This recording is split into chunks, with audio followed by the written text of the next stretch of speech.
So let's talk about, because you've replaced, obviously, numerous guitarists that have been before you in this band. Do you come in saying, listen, I'm just going to bring in my fresh approach, or do you just like, hey, listen, I'm going to be your next John, I'll be a copycat? I mean, is there any pressures from the band to be sort of the next John or the next whoever, or you just kind of come in and do what you do? No, certainly no pressure to be the next anybody. I mean, I think the only way it would work, joining a band like this, would be if you had the ability to be yourself and bring something unique and something that was fresh and exciting to them into the band.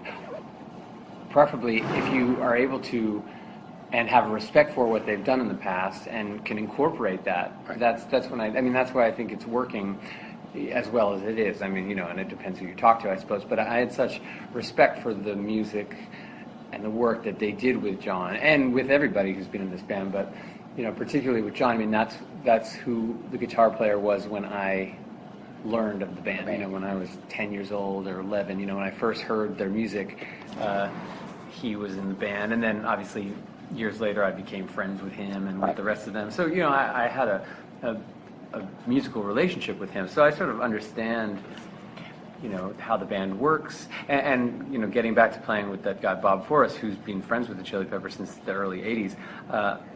In that band we opened for the Chili Peppers, so I knew how every aspect of this band worked, from the touring to the record making, to the just to the interpersonal. Right, you knew the infrastructure. Yeah, and I think that's another reason why the transition and me joining was easier than some might think. Well, let me ask you about that transition, because you have been friends with John for many years. You've made an incredible amount of records with him. I mean, higher than I can count. My math is not that good. What's it like coming in and not only replacing the guitarist of the Red Hot Chili Peppers, but replacing your buddy?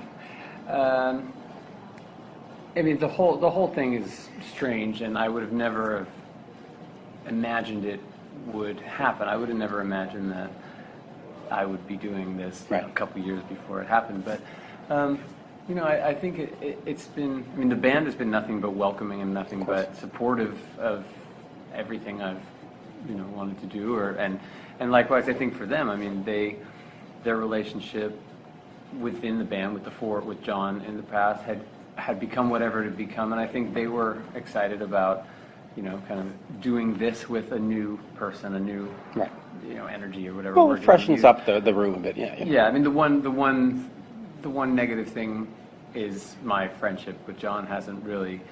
It sort of just someone hit the pause button on it when I joined the band, but it makes sense to me, and it doesn't. I was going to ask you about that, because is there a different respect going into it? I mean, do you think, okay, listen, like if John called tomorrow and said, hey, I wanted my old spot back, do you go, oh, okay, listen, I'm your friend, you can have it? I mean, does it? Well, I don't know if... He probably won't. He's got trick finger. But I mean, I think that, that would be... weird. Well, it'd be weird, but I was going to say, I mean, that would be more something that would require a conversation with him and the other people in the band, not myself. These guys, he quit the band. He didn't want to do this anymore.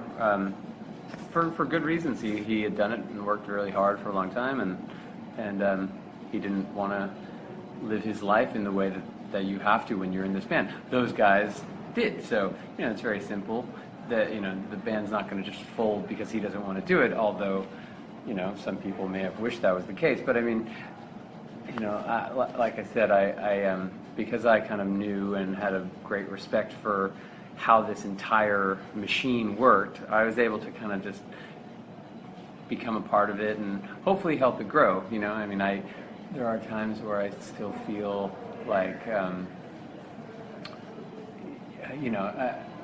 I just hope that the new work we do and the new music we do is as exciting to some people as some of the old stuff. I don't know if that's at all possible. I mean, some of the highs that this band has achieved are just Plus, you're fighting memories. It's insurmountable. hard to fight memories. Yeah, but I do know? think this band has done a good job at least trying to create new ones and hope hopefully it works. I mean, I'm surprised. I mean, if you would have been talking to me at this point of the last tour, I don't know if I would have been as optimistic, because toward the end of when you've been out a while and it's been a long time since you've written new songs or been in the studio or kind of connected with your bandmates in a intimate way rather than on stage, which is a lot more just kind of blown up, and you're playing mostly the same songs every night. I mean, we do a good job of changing it up, but you can sort of lose sight of what your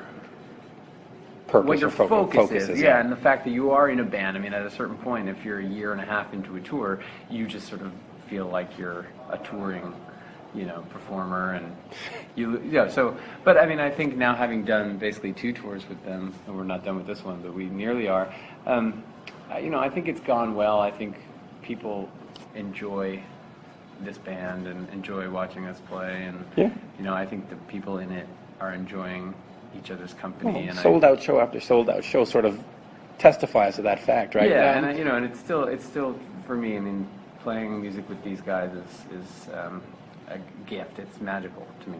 Yeah. Even when